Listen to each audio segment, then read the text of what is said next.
안녕하세요. 저는 올해 60대 중반이 된 남자입니다. 오늘은 저의 파란만장한 인생 이야기를 한번 풀어볼까 싶어요. 제 인생에는 정말 우여곡절이 많았고 정말 힘들었습니다. 거지처럼 살아가던 저도 한순간에 벼락부자가 되기도 하더라고요. 이런 거 보면 세상에는 정말 신이 있나 싶기도 합니다. 저는 어렸을 적부터 부모님을 잃고 여동생과 단 둘이서 살고 있었어요. 고등학생 때 돌아가셨는데 한순간에 집안에서 경제적인 일을 하고 계시던 두 분이 사라지니까 저와 동생은 매일을 굶어야 했죠. 저는 공부를 잘했어서 대학교에 가고 싶었지만 돈이 너무 없었고 결국 고등학교를 자퇴하고 공장에 들어가서 일을 했습니다. 제 꿈은 이루지 못해도 괜찮으니 여동생만큼은 하고 싶은 거 다 하게 해주고 싶었거든요. 그래서 동생 하나만 바라보면서 살았습니다. 새벽에는 이웃집 할머니 집으로 가서 돼지 먹이도 주고 돼지 배설물도 치우면서 돈을 벌었고 해가 뜨면 해가 질 때까지는 공장에서 열심히 일을 했습니다. 몸에는 돼지의 배설물 냄새가 매일 배어 있었고 사람들은 저를 멀리하기 시작하더군요. 다행히도 여동생은 부모님이 돌아가셨다고 엇나가지 않았고 바르게 자라서 공부도 잘하고 성실했어요. 저를 많이 의지하는 여동생을 보니까 일을 더 열심히 해야겠더라고요. 하루에 3시간씩 자면서 일을 하는 게 습관이 되었답니다. 그러다가 하루는 제가 너무 힘들었는지 쓰러진 적이 있었어요. 공장에서 기계를 돌리다가 머리가 어지러워서 눈을 잠깐 감았는데 눈을 뜨니 병원이더라고요. 그런데 일어나니까 팔이 한쪽이 없었습니다. 엄청난 고통이 제 팔을 감쌌고 저는 눈물이 흘렀죠. 저는 과로로 인해서 쓰러지면서 기계에 제 팔을 넣었다고 해요. 그러면서 절단이 되었고 쓰러졌다고 했죠. 옆에 있던 동생이 자기 때문에 일하다가 그렇게 된 것 같다면서 미안하다고 펑펑 우는데 제가 더 미안했습니다. 앞으로 돈은 누가 벌고 동생 뒷바라지는 어떻게 해야 할지 막막했거든요. 그래서 저희의 인생은 끝난 줄 알았죠.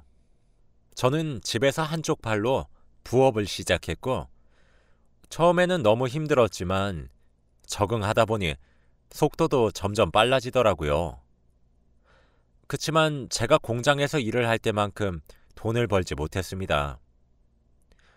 이웃집에서 돼지 관리하는 것도 나름 재밌었는데 하지 못하니까 아쉽더라고요.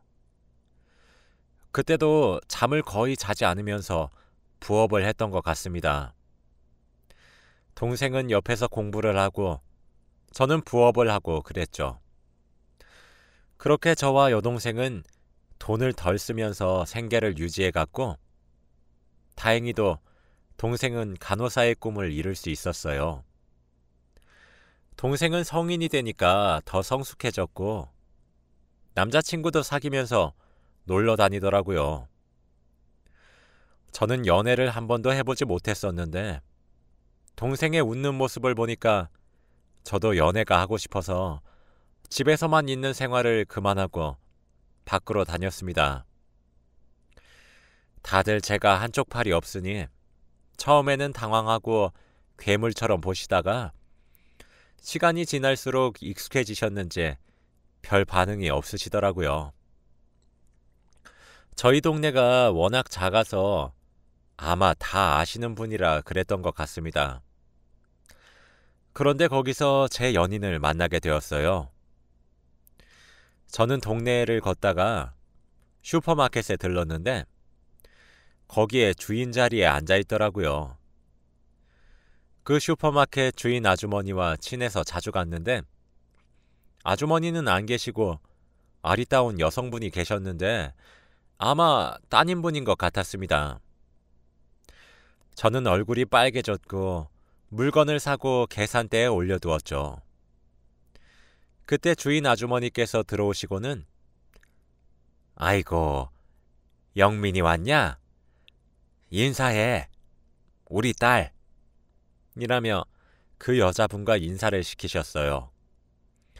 저는 빨개지는 얼굴을 가릴 수 없었고 아주머니는 아이고야, 영민이 얼굴 빨개지는 거 봐라.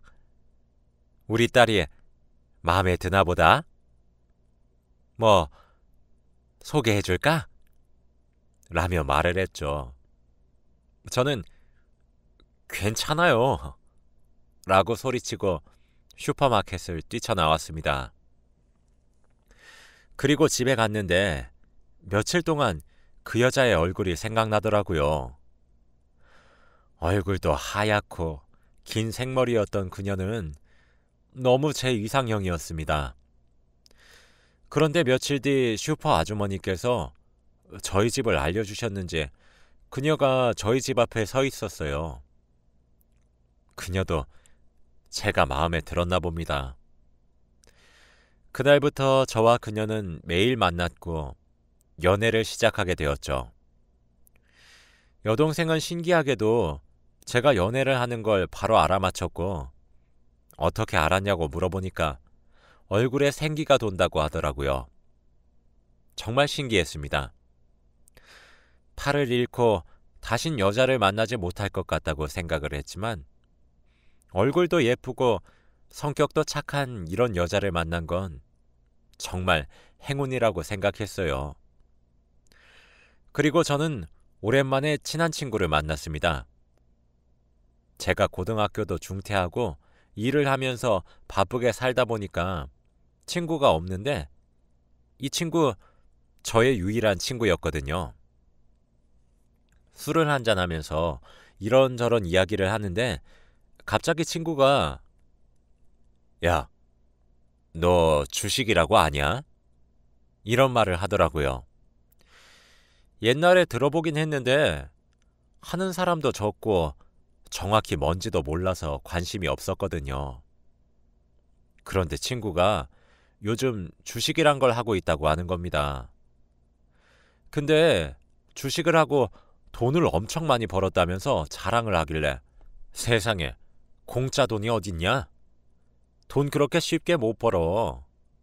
라고 말을 했죠. 그런데 친구는 자기 한 번만 믿으라면서 이것만 사면 제 인생이 핀다고 하더라고요. 저는 절대 믿지 않았습니다. 솔직히 제 형편에 돈으로 장난칠 여유도 없었고 당장 내일 밥 걱정부터 해야 하는데 친구가 그렇게 말해도 귀에 들어오지 않았습니다. 주식이 들어온 지 얼마 되지도 않았고 주위에서 하는 사람이 없다 보니까 믿기지 않았거든요.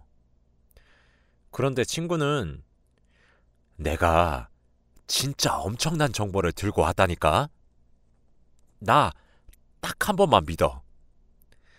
너 나중에 배 아프다고 하지 마라. 그래, 네가 안 믿으니까 어쩔 수 없지.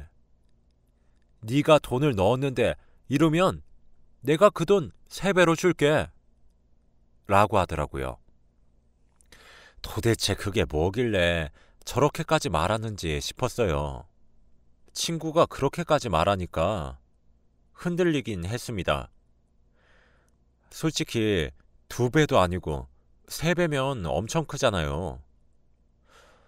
제가 아는 그 친구는 한 번 뱉은 말은 무조건 지키는 사람이라서 믿을 수 있었습니다. 그래서 알겠다고 하고 속는 셈 치고 돈을 그 친구한테 맡겼어요. 친구 말로는 주식은 오래 봐야 한다며 그냥 자기한테 돈을 준 걸 까먹고 있으면 주식이 오를 때 자기가 알아서 빼서 준다고 하더라고요. 그래서 친구가 어디다가 돈을 어디다 넣었는지 저는 전혀 알지 못합니다. 친구는 야, 주식 오르면 20%는 나 주는 거다 라고 하길래 그러라고 했어요. 솔직히 기대도 없었고 돈을 친구에게 3배로 받을 생각만 하고 있었네요. 그렇게 주식에 대한 기억이 지워져 가는 동안 동생은 간호사 일을 하고 있었고 저는 부업으로 돈을 벌고 있었습니다. 그때는 팔이 없는 사람이 할 만한 마땅한 일이 이거밖에 없어서 너무 슬펐어요.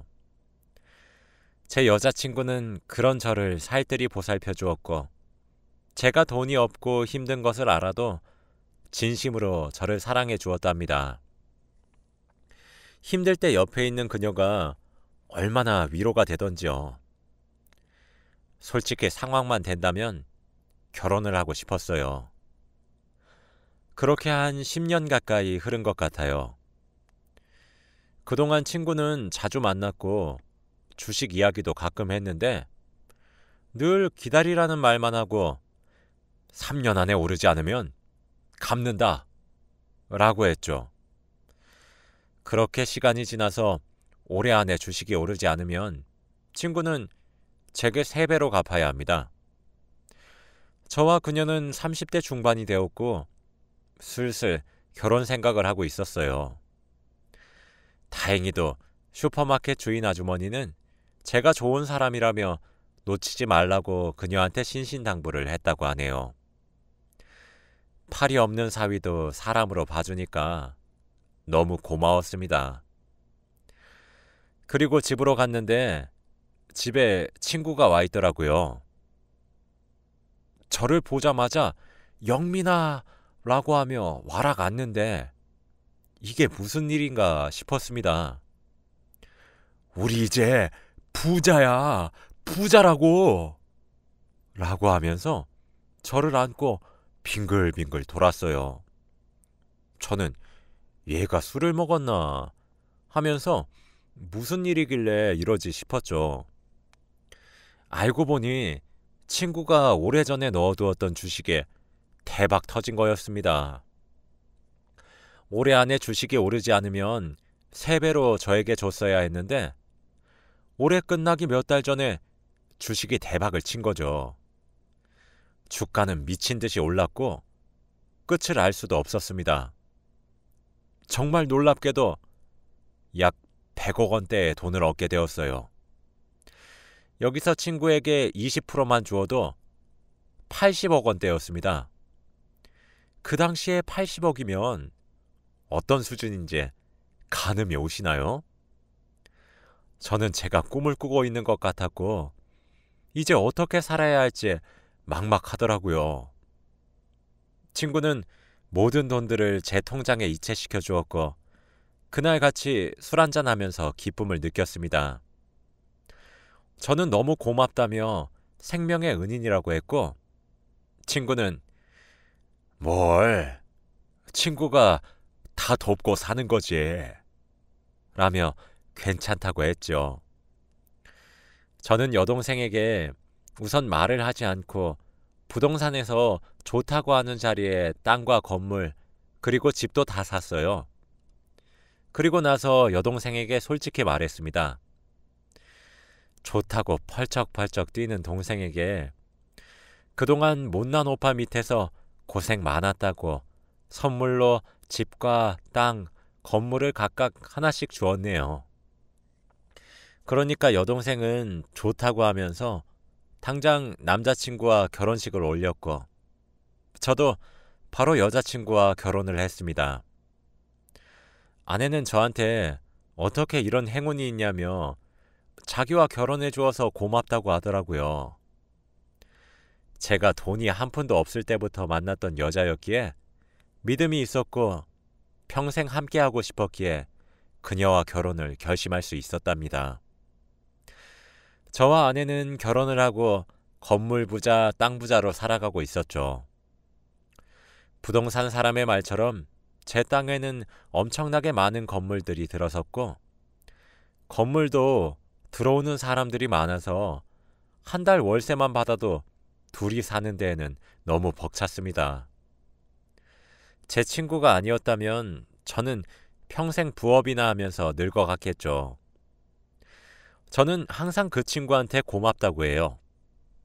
생명의 은인이라고 하면서요.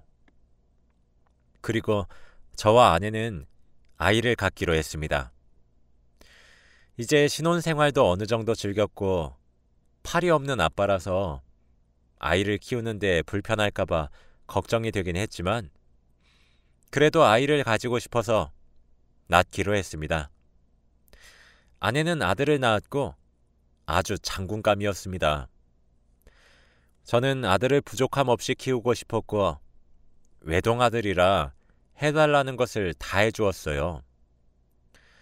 제가 어렸을 때 하루 종일 일만 하면서 놀지도 못하고 산 게 한이 되었는지 아들은 놀고 싶을 때 놀라고 하고 공부하고 싶을 때 공부하라고 하면서 자유를 주었죠. 그런데 그 자유가 잘못된 건지 점점 엇나가더라고요. 사춘기가 되면서부터 저와 아내에게 반항을 하기 시작했고 돈이 소중한지도 모르고 흥청망청 쓰고 다녔습니다. 아내와 저는 우리가 자식 교육을 잘못 시켰나 보다 라고 하면서 한탄했죠. 아들의 반항은 날이 갈수록 심해졌고 저와 아내가 걷잡을 수도 없을 만큼 폭력적이었어요. 한 번은 아내한테 반항을 하다가 아들이 자기 화를 참지 못하고 옆에 있던 TV 리모컨을 던졌는데 아내의 머리에 맞은 겁니다. 아내는 큰 충격을 받은 듯 했죠. 그 뒤로 아들의 화는 조금 사그라드는 듯 싶었지만 어림도 없었습니다. 매일같이 불량 학생들이랑 어울려 다니면서 새벽 늦게 들어오고 학교도 다니지 않았어요. 제가 어렸을 때에는 학교를 다니고 싶어도 못 다녔는데 말입니다. 아내는 머리가 다치기 전까지는 매일같이 아들을 혼내곤 했는데 다친 후부터는 아들을 혼내지 않더라고요. 그리고 계속해서 어지럽다, 속이 메스껍다 이러면서 구토도 하고 그랬습니다. 리모컨에 처음 맞았을 때에는 병원에서 아무 이상이 없다고 했는데 아내가 약 6개월 동안 그런 말을 하니까 조금 심각한 것 같더라고요. 그래서 서울에 있는 큰 병원으로 가서 정밀 검사를 받았습니다. 그런데 거기서 아내가 뇌진탕이라고 하는 게 아니겠어요. 의사 선생님께서 과거에 머리에 세게 충격을 가한 적이 있나요? 그때부터 아마 뇌진탕 증상이 시작되었을 건데 라고 하셨죠. 원래 뇌진탕은 다들 처음에는 대수롭지 않게 여기시는데 시간이 지날수록 후유증이 커진다고 했어요. 앞으로 머리를 조심해야 하고 혹시나 쓰러지면 머리는 절대 부딪히면 안 된다고 했죠. 저와 아내는 너무 충격적이었고 제가 한쪽 팔로 열심히 아내를 병간호해 주기로 했습니다. 그리고 얼마 뒤 갑자기 아들이 소개해 줄 사람이 있다고 하는 겁니다. 저와 아내는 여자친구를 사귄 건가 싶어서 기대를 하고 있었는데 정말 충격적이었어요. 아들이 데리고 온 여자는 적어도 아들과 10살은 나이 차이가 있어 보였고 거기에다가 이미 배까지 불룩하게 튀어나와 있더라고요. 아들은 성인이 된 지 얼마 되지도 않았는데 사고를 쳐버린 겁니다. 우선 아내와 저는 당황하지 않고 그 여자와 이야기를 나누었는데 그 여자와 아들은 술집에서 만났다고 하더라고요. 대화하는 것도 수준이 낮아 보였고 아들과 단둘이 이야기하는 걸 들어보면 정말 별로였어요. 아들은 그 여자와 결혼이 하고 싶다고 했고 저와 아내는 절대 안 된다고 했습니다. 마땅한 직업도 없고 자기 몸 하나 제대로 간수 못하는 아들이 무슨 자식을 낳는다고 그러나요? 저와 아내는 절대 안 된다고 했고 아이는 보육원에 보내던지 여자 보고 키우라고 하라고 양육비는 넉넉히 준다고 했습니다. 그런데 당연히 결혼시켜달라고 빌 줄 알았던 그 여자는 한 번에 알겠다고 하더라고요.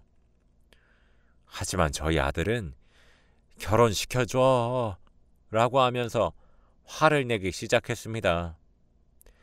애 엄마도 괜찮다고 하는 걸 왜 아들이 그러는지 딱 봐도 알 수 있었죠.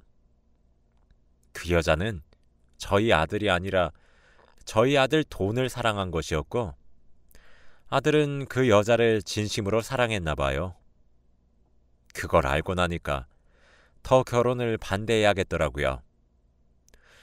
아들은 며칠 동안 결혼시켜달라고 아이처럼 반항하기 시작했습니다. 온 집안의 물건을 다 부수기도 하고 제 차를 다 긁어놓기도 하면서요. 그리고 집에도 잘 들어오지 않았죠. 항상 아들이 벌인 일들을 뒷정리하는 건 저와 아내의 몫이었습니다. 같이 아들 잘못 낳았다고 한탄하면서 바닥에 떨어진 물건들을 줍는데 그때 아내가 순간적으로 어지러웠는지 일어서면서 털썩하고 쓰러지더라고요. 저는 너무 놀라서 바로 119에 신고를 했는데 구급차가 올 때까지 너무 오래 걸리더라고요. 아내는 숨을 쉬지 않았고 제가 심폐소생술을 하려고 해도 팔이 한쪽밖에 없으니 아무것도 하지 못하는 제가 너무 한심했습니다. 아내는 세게 넘어져서 머리에 충격도 많이 간 것 같았죠. 제발 살아있기만 해달라고 간절히 빌었던 것 같습니다. 하지만 하늘도 무심하시지 결국 아내는 오랜 투병 끝에 하늘나라로 갔습니다. 의사 선생님께서 최선을 다했지만 어쩔 수 없었다고 했고 저는 한순간에 아내를 잃은 남편이 되었죠. 집으로 돌아가니까 이 큰 집에 아들도 없고 아내도 없으니 빈자리가 너무 크게 느껴지더군요. 이제 가족이 아들밖에 남지 않았으니 아들과 더 돈독해져야겠다고 생각했습니다.